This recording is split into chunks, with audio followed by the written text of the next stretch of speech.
Hey guys, CB Super here. Today we're going to be going over 3D text basics inside of DaVinci Resolve 16.1. Okay, so inside of DaVinci Resolve, all I did was I wanted to make a small little animation just to show you how to animate these texts. It was actually a request from a subscriber asking if I could make a 3D text on a ledge that kind of, all of the letters just kind of fall off in different directions. Let's go ahead and take a look at what we have going on here. So what I've done is I built this Fusion composition. But before we jump over to Fusion, let's go ahead and just double check our project settings and make sure that our timeline frame rate, which is grayed out because I've already worked in it, is set to 24 frames per second, and my playback frame rate is whatever my timeline frame rate is. That way I know that when I'm playing things back, it will play at the same speed. Yep, those are both the way that I want it. I'm going to go ahead and cancel, get out of that, and jump right over to Fusion with my playhead over my Fusion comp. So this might look a little confusing. I promise you it's a little bit more simple than it looked. If we come over here to the left side, we can see that I have a merge 3D node. And if you remember, or if you watched my videos on the basic 3Ds using shape nodes, if you haven't watched that video of part 1, over here in the right hand corner there'll be a little link. You can just click on that and go maybe check out part 1, because I'm not going to be going over in the detail that I went over in part 1 all of the same things to build a basic scene structure. What I did is I have a merge 3D node, which is, as we remember, the scene where all of our 3D objects are going to live. I have a directional light and a camera.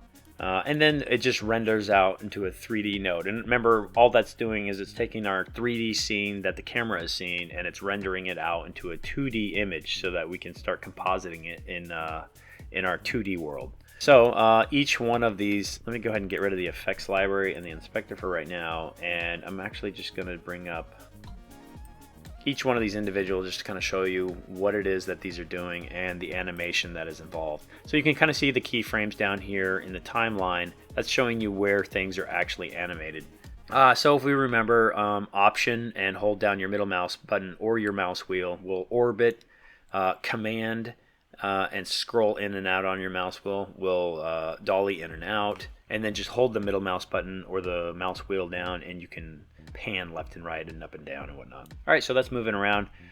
So you'll notice the C, the animation actually takes place over here, and all it does is it just falls backwards. And in order to create that falling backwards, all I really did is, if we kind of come around here, you can kind of see, is all I did is I animated it on the x-axis.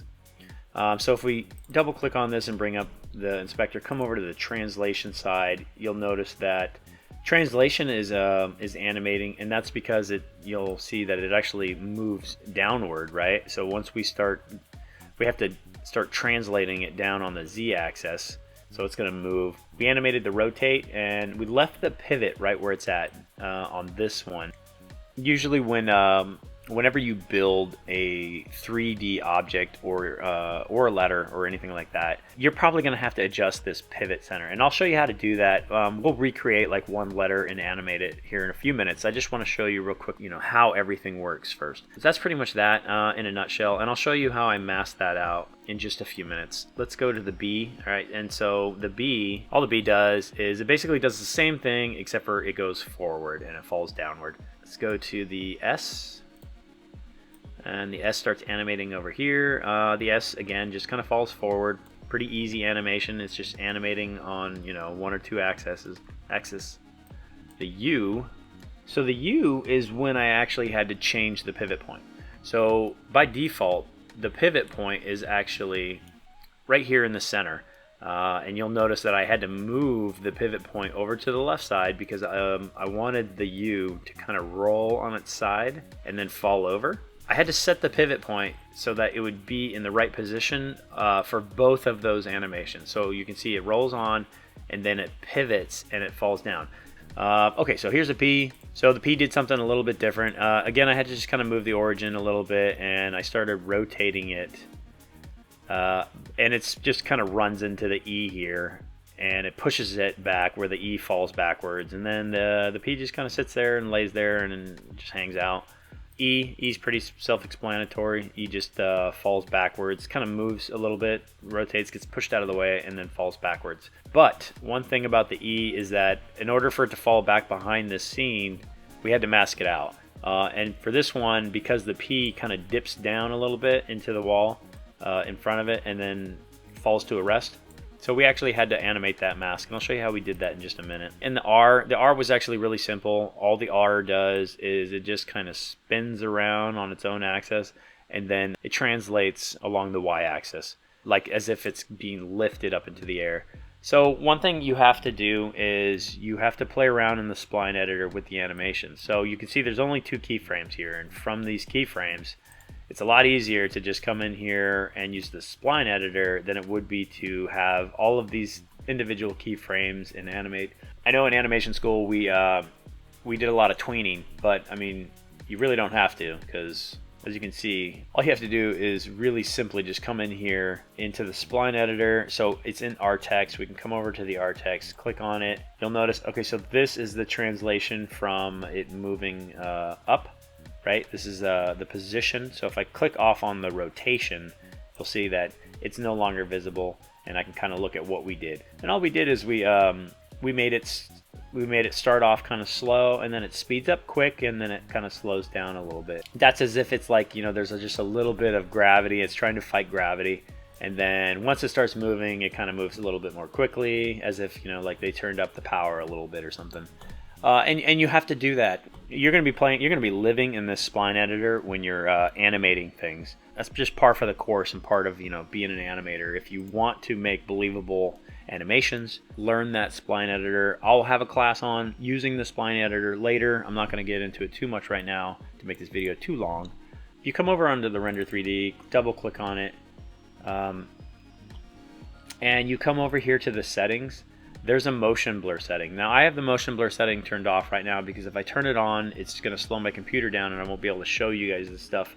But just make sure that you click on the motion blur before you render out your final scene. If you want motion blur. If you don't want motion blur, then you don't have to click on it. Be advised, it will slow down the amount of time it takes to render it. Or I should say it'll increase the amount of time, and it will slow down any kind of real-time playback. So like right here, you can see it's already blurring it, and then of course you can come in here and you can change the shutter angle, you can change the quality, and it will blur it even more and make it just better looking. And so just make sure to turn that on, but turn it on after you're all done. And then you can even like set it up the way you want and then just click it off. Just remember to click it back on when you're all done, and it should remain in that setting. Alright, so right here, okay, actually let's go back to the C. Right where you see the C kind of starts to fall backwards, you'll notice that it falls back behind the wall. Now, I mean, to do this, all we did is we come over to the Render 3D, where this is where things are being turned into 2D, and we just made a rectangle. Real simple, really simple to do. And then inside the Render 3D, I just have the Apply Masks inverted, and the reason I did it here as opposed to doing it in this specific one was because in order to add more than one mask to this Render 3D, it's going to connect it to this other mask. And so if I have this mask, and I'll just kind of show you what I mean. So say this this mask right here is inverted. Well, that's going to solve my problem over here. But once I invert this mask over here, and then I come over to the E, so you can see it's going to give me issues, right? So even if I come over here and I say, okay, well, let me do this, well, that still doesn't fix it. It doesn't really know how to handle that. So the easy way to do this is to leave these both the way that they're supposed to be, and then just come over here and apply the mask inverted here, and that will solve all your problems. So if it comes down to, so that's one workaround for that. And there's 100 different ways we can do almost all of this stuff. This picture, this was actually just a Pixabay stock image of a girl sitting on a wall. I just photoshopped her out, rebuilt the wall, rebuilt the city. Super easy stuff here. And then it's just a 2D image. It's not video footage. It's just a photograph. If we come over to this over here, we'll see that this is the little visual effect. Yes, it's cheesy, and it was super easy and simple. It just involves a couple of nodes that are animated. So these rectangles are a mask on top of a background color, which in this case was white, and then added some soft glow to it. So we wanted some fast noise, so put some fast noise on it. Added the same rectangle that was already, once I animated it once, I just copy pasted it and put it down here. That way it would be the same size and with the same animation. Merge those two together, and then down in this merge node, you'll notice I actually applied the mode as an exclusion. That way when it comes down onto the text, it will basically invert it, so that it kind of changes it in color, gives it kind of this cool look that, like, maybe you would expect if a tractor beam came down and picked you up. And then down here, because I want it, if you'll see when it's down here, you'll notice that it's black because of the exclusion. It's going to invert that, right? So in order to change that color back, all I did was I threw down another one of these rectangles that was animated, and I just changed that to a color mode, and then blended those together in a merge node, and then that gives me this interesting, almost like lightsaber look of color that still inverts, and then able to see the animation, and that's pretty much it. So unfortunately, the computer just crashed while filming the second half of this tutorial, so I'm going to recreate it. Let's go ahead again and drop in a Fusion, jump into Fusion, and we'll just throw down some simple text. We're just going to drop down a text node, a 3D merge node. We want a camera, a light, and a render 3D node. Now let's plug this up, drop it in over here, and I'm going to give myself a second viewer so we can kind of see what we're doing in the 3D world and then versus the 2D world. Open the inspector, click on the 3D text, and just type in CB. Actually, we're just going to use C. I'm going to color this just because I want some kind of color to see what I'm doing. Maybe size it up a little bit and angle it so we can see the extrusion. Come down to the extrusion. One thing to note is when you extrude things, it extrudes outward. So you'll notice that the translation and the pivot point are all still right here in the back because the extrusion was created after the text was created. So if you want to move that point, you're going to have to come over to the translation, go to pivot, and this is where you can move it. So if I want to move it along the z-axis, I can move it here. I can move it on the z-axis. If I want to put it in the center or the front, I can. We'll play around with that a little bit when we actually start animating. Just know that that's where that's going to be. Alright, back over to the text. I'm going to come over, I'm going to switch it from classic to custom, and I want to add a little bit of a bevel here, which it might be kind of hard to see. Let's go ahead and add a little bit of a bevel width, and that should be good for now. Okay, let's bring the camera up here, and I'm actually going to bring the camera back a little bit so I can see this. Okay, so now I can kind of see. I'm going to bring this up just a little so it raises everything into view a little bit better.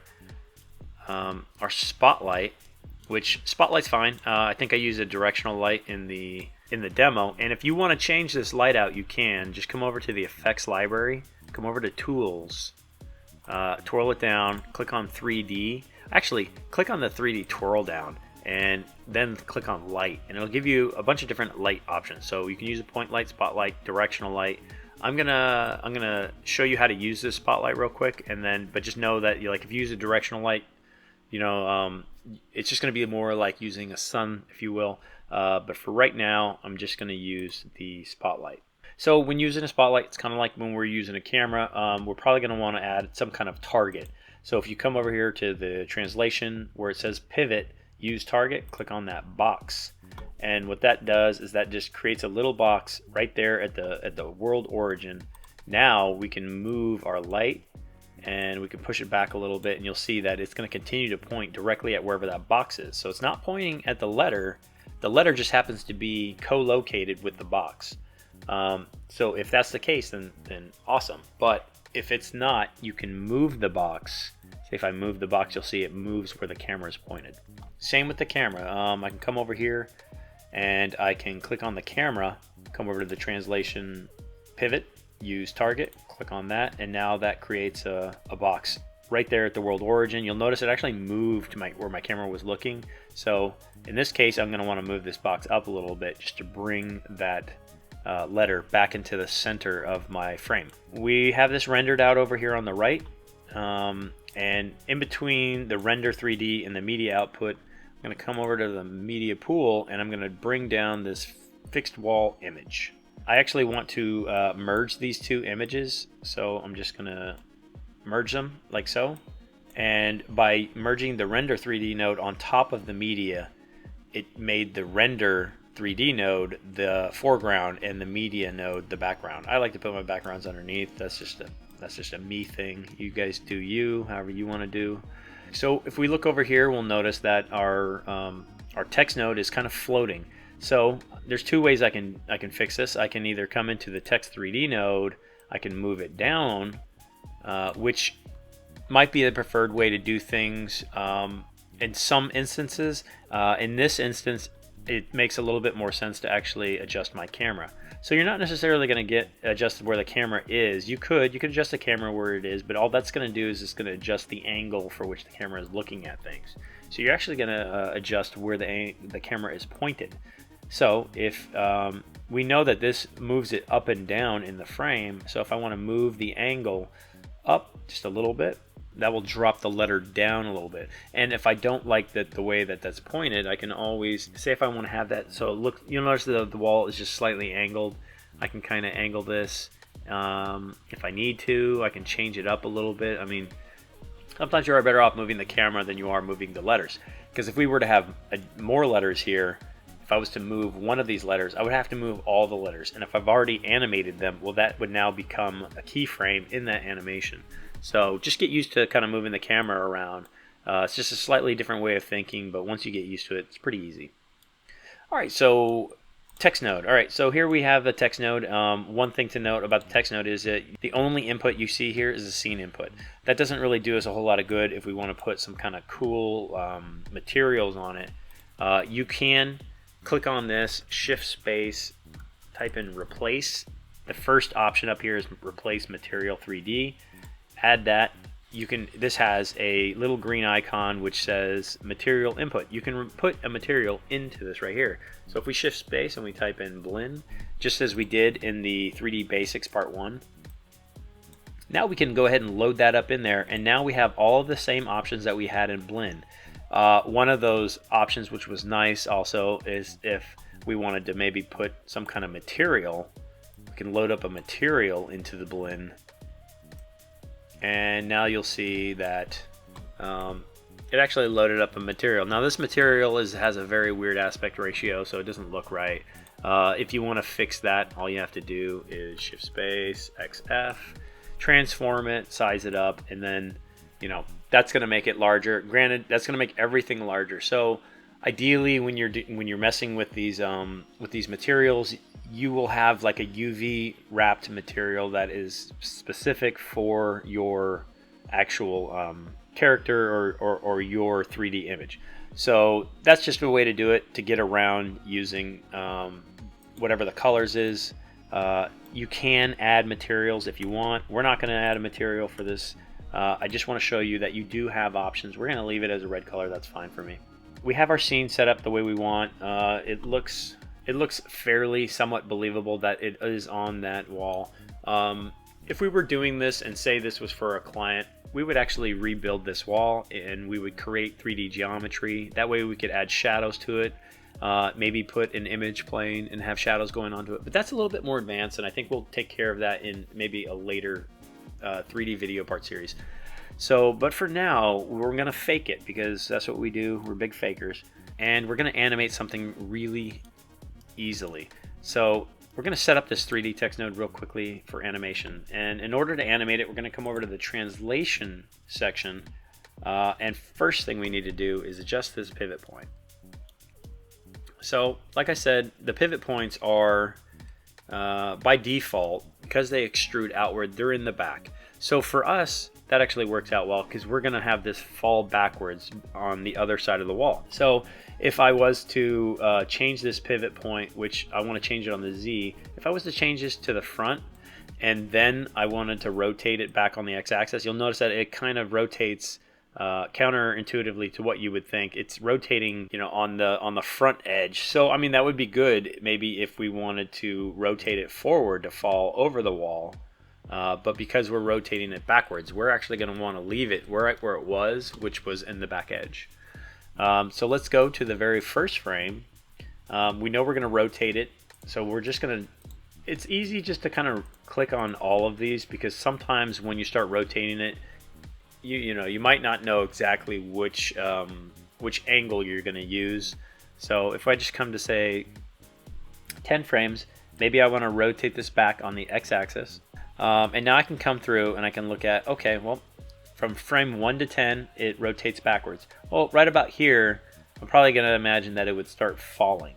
So from right here, maybe we'll say frame 5, I can go ahead and add in some keyframes for translation, and then from like maybe from like 5 to 15, we can go ahead and move it downward.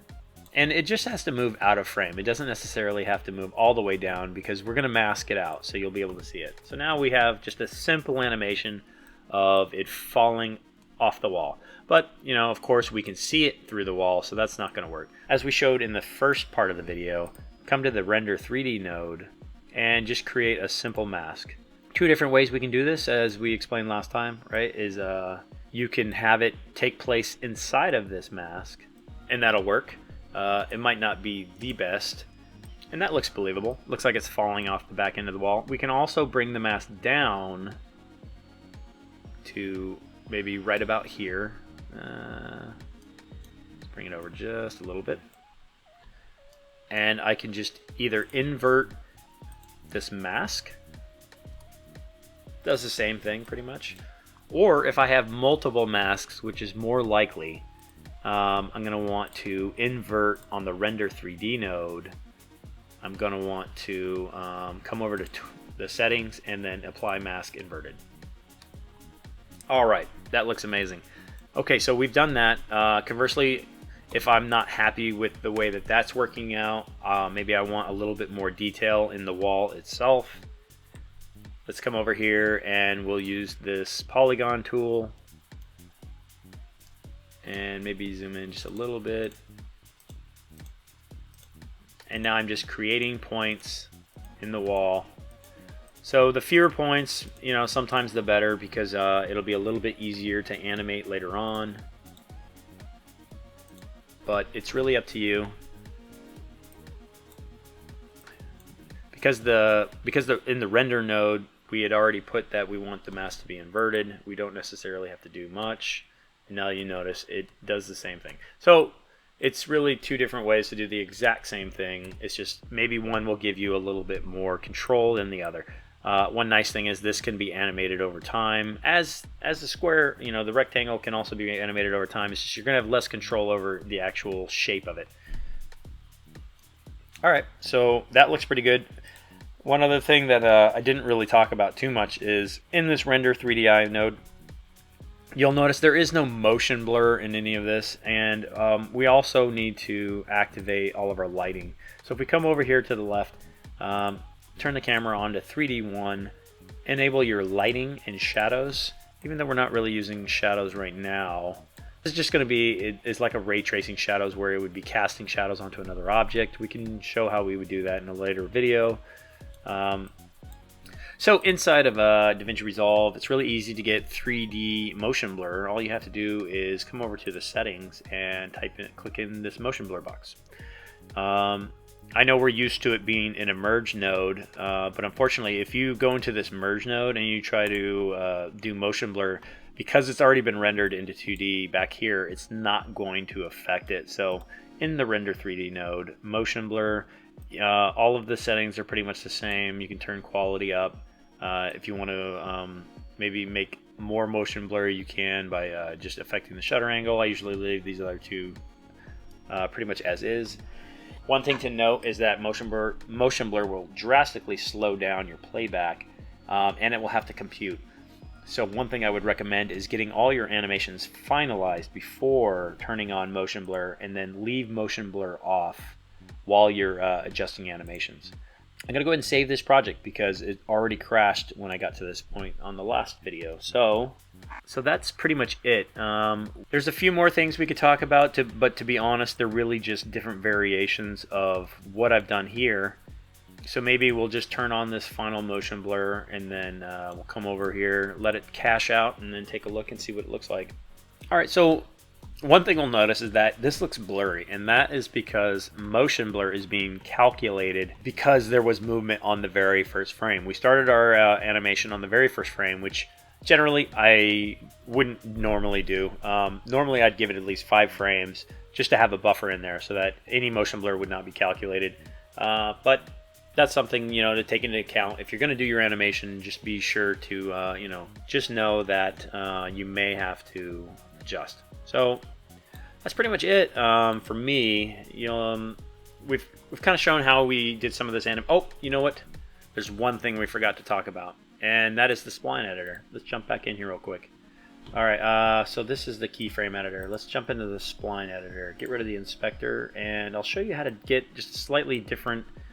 How you can kind of like tailor these animations just a little bit. So this animation actually doesn't look too bad. It kind of looks like it jumps off, which is kind of interesting. So if you come over here, we've opened up the Spline Editor, and we only have one 3D text node, so it's pretty easy to deal with.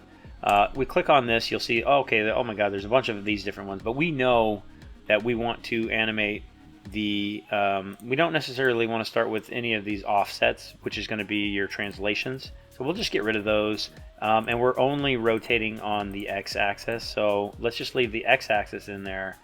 This little button over here on the right is the zoom to fit, and that's going to just increase the size a little bit. Now you can click on these individually, and down here is basically just going to smoothen it out. It's kind of like an easy ease in, easy ease out if you're used to coming over from After Effects. I like to do that for both of them, and then that just kind of gets me started. Now you'll look at this animation is now going to look a little different. So let's go ahead and kind of preview it. It's going to have to cache a little bit because again we have motion blur turned on. So let's go turn off that motion blur because that is going to slow us down dramatically. Where's my render node? So turn off your motion blur, and then now let's take a look at it. All right. So it's smoother, but it's not perfect. So one thing I like to do is I will click on this one and I will actually drag it outward a little bit. And all that's going to do is it's going to delay, almost like give it a slower start. And then it'll kind of speed up. Okay, so that looks really weird, almost kind of like, right? Like he's jumping off. And the reason that is because our offsets are coming in too soon. So we can come over to our offsets now and see, you'll notice all of our offsets start to come in maybe just a little bit early because since we've slowed down the animation now. And so we can change that as well. We can come over here and we can smooth those out. And now we can click on these and just kind of pull these out as well.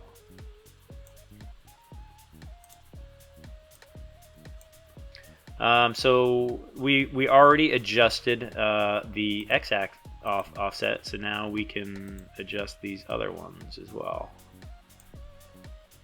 And then kind of get them out of the way. Y is adjusted, and X doesn't really translate, so we'll just leave it as is. Now we can kind of take a look at this and see what's going on. Alright, so it kind of like slows down a little bit and then speeds up for the fall. And that's all animation is. In animation school, we learn to use keyframes and then tween in between all of those keyframes. This is kind of doing it for you. It's almost as if it's helping you and cutting your time down by, I don't know, 90%. So a lot faster to animate in 3D than ever before. Alright guys, that's pretty much it. Just remember to save and save often. DaVinci, there's always a good chance when you're working with 3D in DaVinci Resolve, it can crash on you and will crash on you probably at some point. I hope you guys got something out of this. If you guys have any questions about what we did here today, or about anything really, just leave it in the comments. If you like this video, please like, subscribe, share to all your buddies. Make sure to hit that bell notification if you want to be notified of new videos when they come out. And we'll see you guys in the next one. Thanks.